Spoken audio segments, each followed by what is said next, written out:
आपको प्राप्त हो जाएगा। जही पर जही के सत्य सने हो, सोत ही मिलहि न कछु संदेह हो। सच में जिस पे जिसका प्रेम होता है वो उसे मिलने में कोई संदेह नहीं मिलता है। कहे नारायण के नाम का स्मरण करो, बोले नाम से किसी का कुछ हुआ, कहे हाँ हुआ। कथा आती है, भगवान ने सुखदेव भगवान कथा बताई कि एक अजामिल नाम का बहुत बढ़िया तपस्वी तपोनिष्ठ ब्राह्मण था। तपस्या में लगा रहता था, प्रतिदिन हवन यज्ञ करे। हवन करने के लिए समिधा लकड़ी के लिए एक दिन वो जंगल में गया और जंगल में लकड़ी लेने के क्रम में देखा कि एक पुरुष एक स्त्री के साथ रमण कर रहा है और वो स्त्री पुरुष बड़ी प्रसन्न है। और ये दृश्य जब इसने देखा तो इसके मन में वो बात आ गई कि अरे ये तो बड़ा आनंद का विषय है क्या, इसमें बड़ी दोनों खुश है। अब यहीं से उसका जीवन मुड़ गया। अब वो वेश्यागमन करने लगा, शराब पिए, जुआ खेले। वेश्यागमन करना है तो उसे पैसा चाहिए, पैसा के लिए अब गलत करना पड़ेगा, चोरी करे, लूट मचाए। लेकिन भगवान का भक्त था पहले का।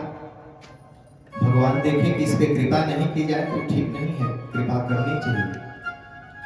अब वो कई एक वेश्याओं को अपने घर में लाके रख लिया। संयोग से एक दिन उसके गांव में कुछ महात्मा लोग घूमते हुए चले गए। तो महात्माओं ने रात्रि विश्राम करने के लिए एक जगह कुछ लोग बैठे थे, उनसे पूछा। गांव समाज में कुछ ऐसे चौक चौराहा गौवा में होते हैं जहां बेकार के लोग बैठते हैं, उनके जी में कोई काम नहीं है, वो बैठ के फालतू का चर्चा करेंगे, वो पॉइंट होता है कुछ ऐसे जगह। और वहां सही व्यक्ति नहीं बैठेगा, जो आप लोग समझ सकते हैं। अब महात्मा लोगों ने उन्हीं लोगों से पूछा कि रात्रि विश्राम करने का कोई अच्छा जगह हो, कोई भक्त का घर हो। उस सब महात्माओं को कह दिया, इन्हीं वेश्याओं का घर बता दिया कि वही घर हमारे गांव में सबसे धर्मात्मा का घर है। अब महात्मा जी का जानते हैं कौन कैसा है। ये लोग जा करके दरवाजे पे अलग निरंजन, तो वो निकली अंदर से, हाथ जोड़ करके बोली बाबा आपके लायक ये जगह नहीं है। बोले कि अब भगवान कृपा करके यदि भेज ही दिए हैं तो बेटी यही रात्रि विश्राम होगा। कहीं हम लोग आपके लायक नहीं हैं, हम लोग वेश्या हैं, हमारे जो पति भी हैं वो भी ऐसे ही हैं। कहे ठीक है, घर के अंदर तुम क्या करोगी वो जानो, हम यही तुम्हारे बरामदा में कंबल डाल करके रात्रि विश्राम करेंगे। चूंकि भगवान की मर्जी थी तभी ना बता दिया कि यहीं जाओ, नहीं दूसरा बता। महात्माओं ने रात्रि विश्राम किया। अर्धरात्रि के बाद शराब पी करके अजामिल आया, देखा कुछ लोग सोए हैं, कुछ बोला नहीं। अंदर जा करके पूछा, बोली महात्मा लोग हैं, रात्रि विश्राम किए हैं।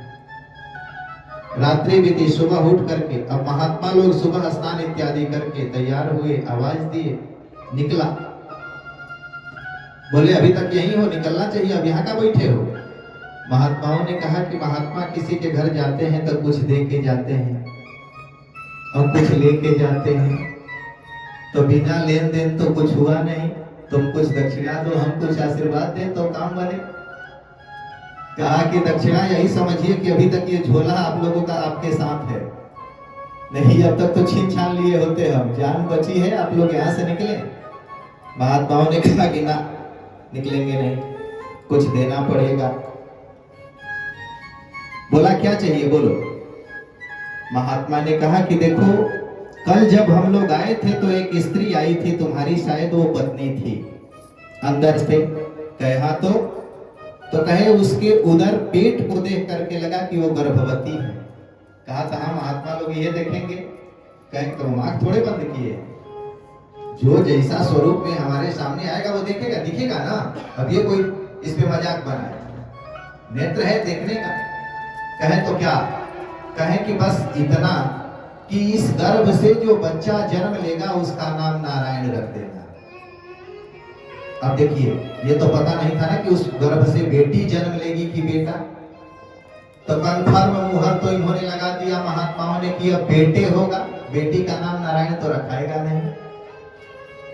ये अपना जान बचाने के लिए कि साधु पिंड छोड़े, बोला ठीक है रख देंगे बाबा जाओ।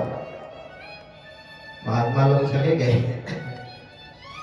समय के साथ समय पूर्ण हुआ, संतान के जन्म हुआ, उसको याद आ गया ये बात, कहा कि अगर कुछ नाम रखना ही है तो कहे थे बाबा कि नारायण रख देना, अब वो नारायण नाम रख दिया। छोटा बच्चा था, प्यारा था। अब ये बार बार नारायण नारायण नारायण कह के उसको बुलावे, नारायण खाना खाओ, नारायण सो, नारायण इधर आओ। तो कल ही मैंने बोला ना कि भाय कुभाय अनखया लशहु, आप भाव से नाम लीजिए, प्रेम से, या बिना प्रेम का लीजिए। कभी कभी कोई गंदा वस्तु भी होता है तो हम लोग कहते हैं राम राम राम, ऐसा कर गए तो कुभाव से, फिर मेरा प्रेम नहीं था राम कहने में। तो भाय कुभाय, कुभाव से, अनख प्रसन्नता में, या कभी जमाई आती है मुहवा फाड़ के हम लोग कहते हैं राम, यानी आलस्य, आलस्य में। अगर किसी भी परिस्थिति में आपने नाम लिया है तो नाम जपत मंगल दिशि दशहु, वो आपका मंगल ही करेगा, अमंगल नहीं कर सकता। जैसे यहाँ आग जला दी जाए, अब आपकी इच्छा हो या नहीं हो वो तपन तो देगा। बारिश होने लगे, आपकी इच्छा हो या नहीं हो शरीर पे गिरेगा, भिगाएगा। तो ये स्वतः उसकी प्रवृत्ति है, कहे कि अब इस नाम को तो बार बार पुकारने लगे। अब इतना उस बच्चे के साथ उसका हो गया, छोटा बच्चा था। धीरे धीरे समय इसका पूर्ण हुआ। अब यहां से टिकट कटने का या बेला इसका आया। तो व्यक्ति जब मृत्यु का, देखिए 6 महीना मृत्यु से 6 महीना पहले से पता चल जाता है कि अब हमारी मृत्यु होगी 6 महीने में। अपने कान में अंगुली डाल करके बोलिए, आपकी आवाज अगर कान में आपको नहीं सुनाई पड़ी तो आज से 6 महीना अब आपकी आयु शेष है। ये शास्त्रों की विधियां हैं, रोज चेक करना है? रोज चेक करना पड़ेगा ना।